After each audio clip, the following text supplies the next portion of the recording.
de la sécurité publique. Et je reconnais maintenant Monsieur le député de Laurier-Dorion. Merci beaucoup, Monsieur le Président. Aujourd'hui, en 2025, mois de mars, c'est le 7e budget de la coalition Avenir Québec. C'est une 7e chance pour ce gouvernement d'effectuer une action structurante pour ne serait-ce que tenter d'atténuer de façon substantielle la crise du logement. Malheureusement, il faut constater encore une fois, pour une 7e fois, que le gouvernement de la CAQ est abonné au service minimal. Des actions seulement pour envoyer le message qu'ils font quelque chose sans oser une intervention structurante. Après le dépôt du budget, une chose est claire. Encore une fois, le gouvernement de la CAQ ne prend pas au sérieux la crise du logement historique qui frappe la population du Québec. Le ministre des Finances l'a lui-même reconnu hier lors de l'échange en période de questions. Ce n'est pas, vous le savez, Monsieur le Président, ce n'est pas la première fois que j'interviens sur le sujet de la crise du logement. Mais qu'est-ce que la CAQ disait lorsque déjà en 2018, nous levions les drapeaux rouges sur l'existence de la crise du logement? Elle tournait en dérision nos mises en garde en disant que c'était exagéré, abusif, pas constructif, que le marché privé allait s'en occuper et qu'il fallait surtout pas intervenir sur cette crise. Eh bien, après toutes ces années, force est de constater aujourd'hui que rien n'a été réglé dans le Québec de 2025. On est au milieu de la pire crise du logement des 40 dernières années au Québec, mais ça n'apparaît pas dans les budgets de la CAQ en 2025. Aucun nouvel argent pour construire des logements. Rien, nada, un gros zéro. La CAQ se contente de naviguer sur des cibles déjà annoncées qui n'auront que très peu d'incidence sur la crise du logement. Encore une fois, cette année, le message du gouvernement aux locataires du Québec, c'est meilleure chance la prochaine fois. Puis, en attendant, investissez dans le mobilier, soyez donc plus riches. Alors que le gouvernement pourrait être beaucoup plus ambitieux et se placer des objectifs structurants, par exemple en adoptant la cible largement partagée par les différents organismes du monde du logement dans la société civile, un objectif de 20% des logements locatifs hors marché au Québec. Et cela, ce n'est pas compliqué à calculer. Là. En ce moment, il y a déjà un parc de logements hors marché d'autour de 140 000 unités. Il nous faudrait autour de 140 000 nouveaux logements à construire pour atteindre ces fameux 20%, qui est un chiffre qui fait en sorte de réguler les marchés privés et limiter de façon automatique les hausses des loyers. Tant et aussi longtemps qu'on n'atteindra pas cet objectif-là, les hausses des loyers vont continuer. Donc on fait face à un gouvernement qui manque de volonté, qui manque d'ambition, qui manque d'imagination pour régler la crise du logement, et c'est patent dans le dépôt du budget du gouvernement de la CAQ en 2025. On sait, Monsieur le Président, que le principal symptôme de la crise du logement est l'augmentation phénoménale du prix des loyers.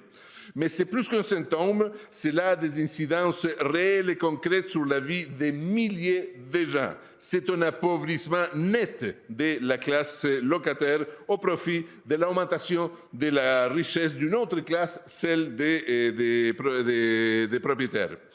Or, le gouvernement ne fait rien pour arrêter cet appauvrissement. Par exemple, aucune somme n'a été allouée pour augmenter le financement des activités du tribunal administratif du logement pour l'année à venir, autre de ce qui a été énoncé lors de la mise à jour économique qui était un financement ponctuel.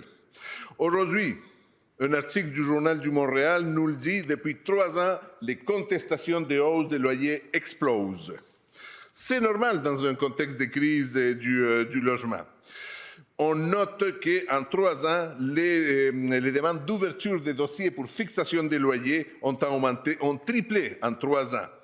Monsieur le Président, on est passé depuis 2022 d'un nombre de 7 200 demandes d'ouverture du tribunal en fixation des loyers à 21 000 demandes, une augmentation multipliée par 3. 3 fois plus de demandes en 3 ans et cette année, on risque encore une fois d'exploser ce triste record alors que de plus en plus de locataires reçoivent des hausses de loyers records.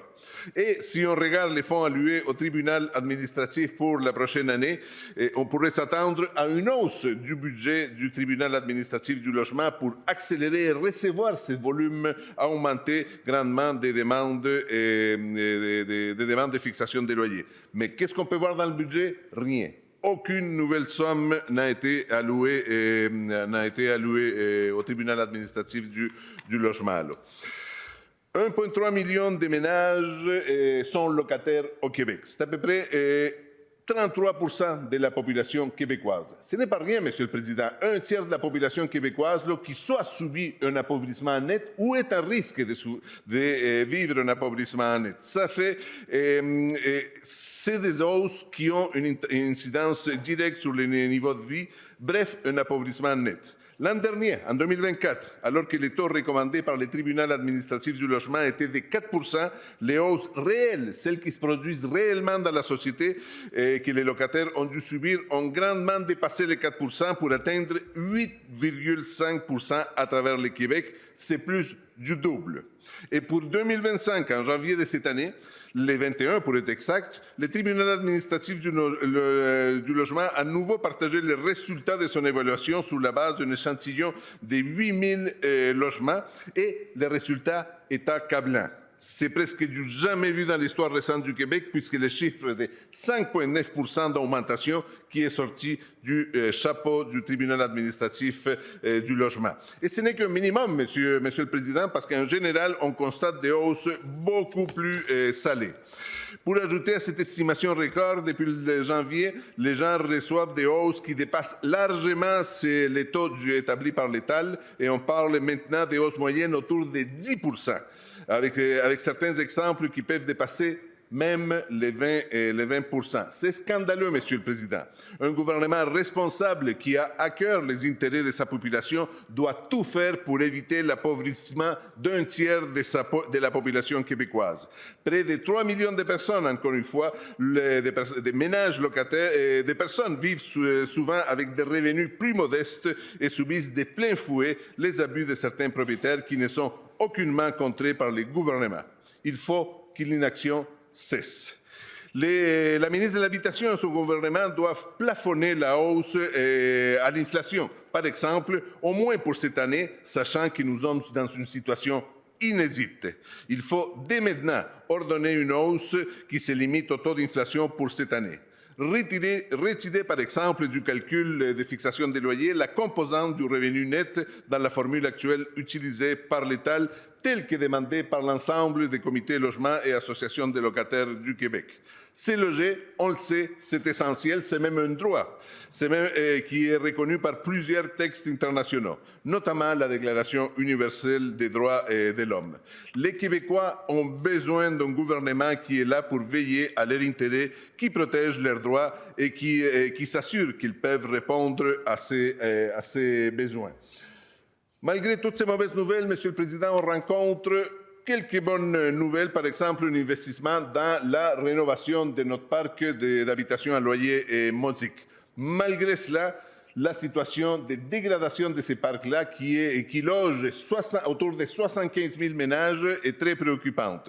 21% des immeubles sont en mauvais état, avec une cote D, et 8% en très mauvais état. Ça représente près de 19 000 résidences dans le réseau des HLM. On peut espérer qu'en 2025-2026, ce sera une autre année record en termes de travaux majeurs, puisque plus de 700 millions seront disponibles pour l'ensemble du Québec et on va juger au résultat. Par exemple, le gouvernement, dans ses budgets, annonce aussi une dépense de 41 millions pour assumer le déficit d'exploitation des HLM afin de ne pas avoir à augmenter le niveau de contribution des locataires. Mais il y a beaucoup de bâtiments des HLM qui sont sous convention fédérale, une convention qui va s'arrêter au fur et à mesure que le temps passe. Et est-ce que le gouvernement va assumer les déficits d'exploitation? C'est quelque chose qu'on va étudier.